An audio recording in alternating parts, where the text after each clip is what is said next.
SRK 400 naka muffler.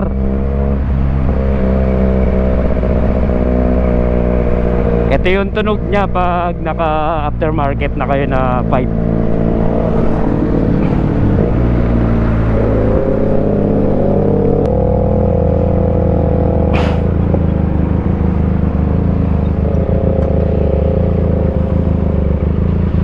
Ito na yung tunog niya pag naka aftermarket kayo na pipe. Ayan na, Orion pala. Orion 2-cylinder lang to guys, pero yung tunog niya parang inline 4, inline 3. Testing nga.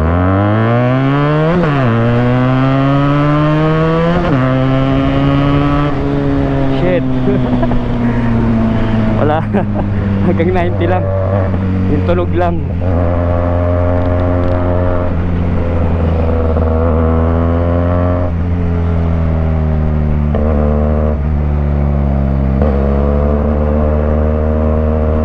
Testing lang.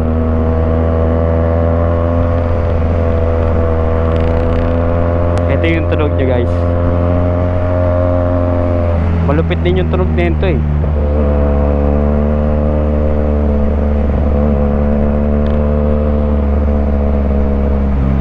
Naiwanan ko yung gloves dun sa motor ko. Sa utol ko to eh.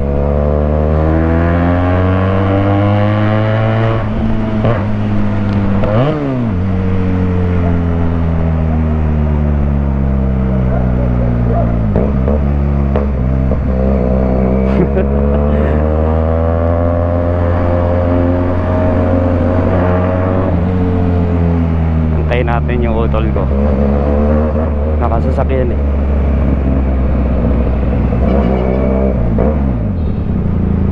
Lupit din tumunog na yun to.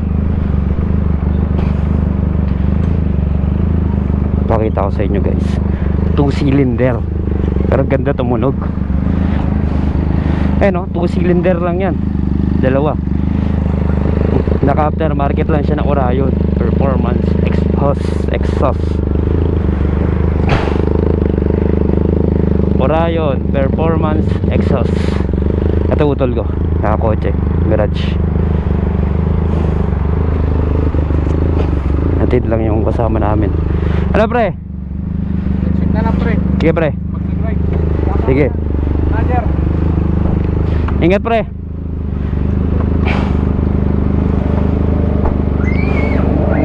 Balik na kami ng Cavite. Nagpaparenta kasi yung utol ko ng big bike, tsaka ng motor, tsaka ano, kotse. Eh may nagrenta dito malapit dito sa tropa namin. Etong kotse na to kinuha lang namin dito, kaya napapunta kami dito, tapos ginamit namin tong big bike. Ngayon balik na kami ng Cavite, Bacoor.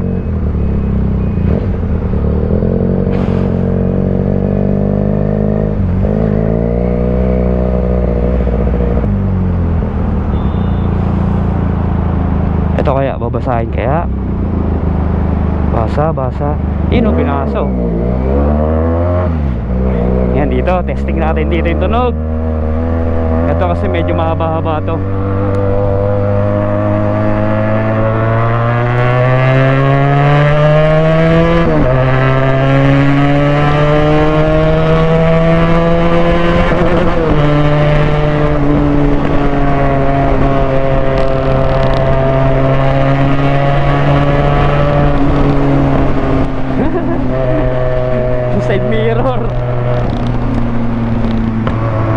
Side mirror sumusuko.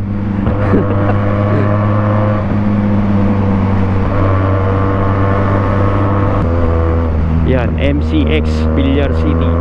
Dito na kami mag-exit.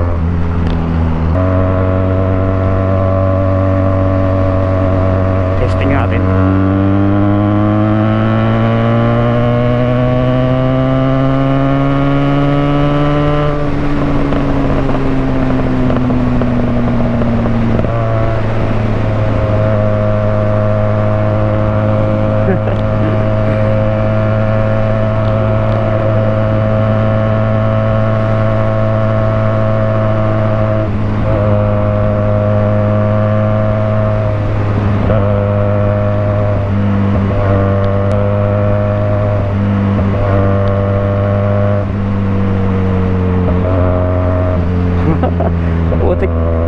kanina puro kwarta lang tayo. Di pa ako nakapagkinta. Lakas din kasi.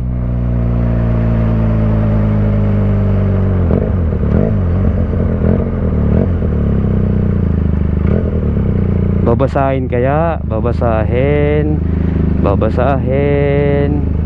You know, hindi binasa eh. You know, binasa. Kala ko di babasahin eh.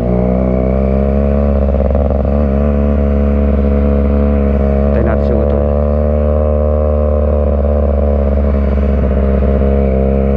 Hindi binasa yung RFID ng kotse niya.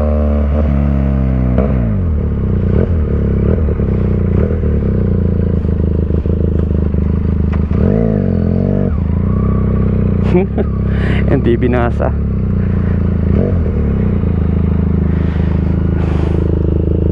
Andun pa din siya. Yun guys, maganda naman siya tumunog. Yan nga yung tunog niya.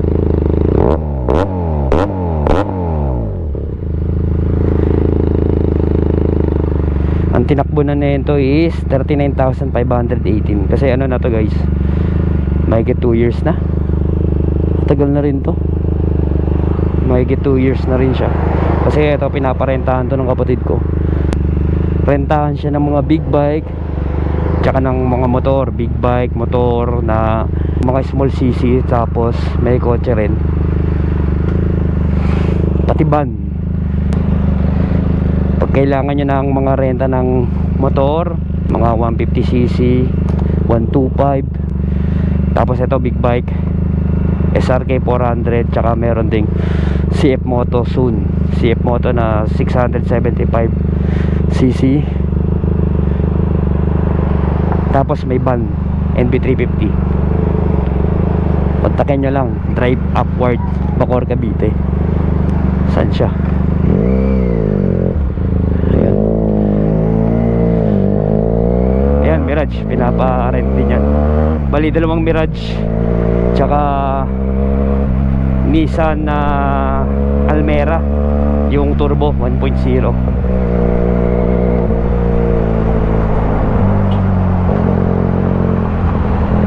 Pag kailangan nyo rin ng van, meron din 15-seater na van.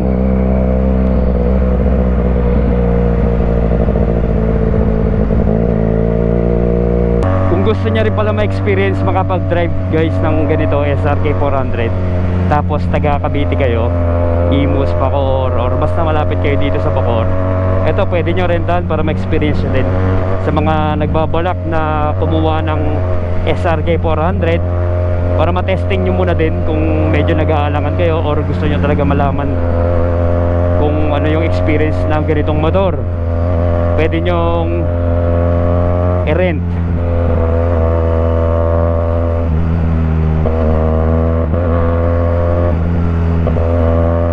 2K lang yata to guys per day.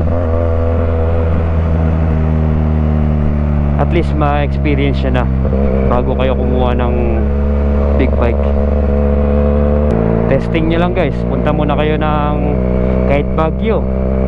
Ito, naibiyahe na namin to, Atok Benguet, Sagada. Atok Benguet, Sagada, Maliko. Basta nag mountain province kami, gamit niya to.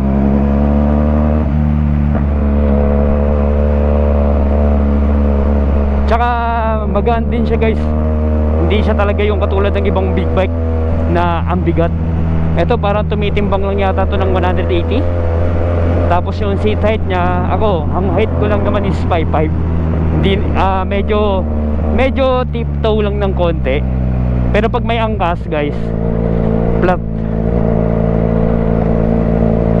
yung flat footed pag may angkas ako. Pag walang angkas lang, ngayon tiptoe ng konti lang, abot ba rin naman. Tsaka madali lang siya iliko-liko kasi hindi naman siya ganun kabigat. Tapos sa power niya, malakas yung power guys. Ayun oh. Ayan oh, kung sa power lang, lalo na sa mga beginner sa big bike tulad ko. So yun guys, hanggang dito na lang.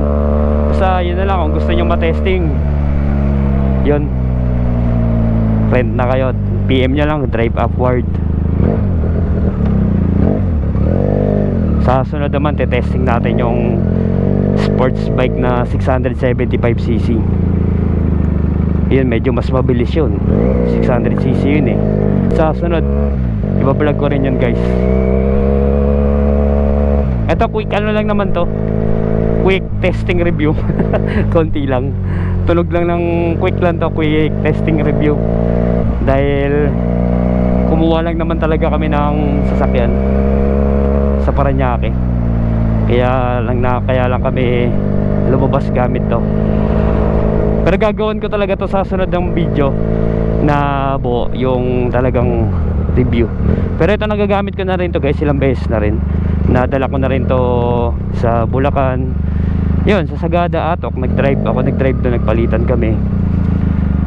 Okay naman to, kaya sa sunod na video guys, i-review ko to lahat. Harness review.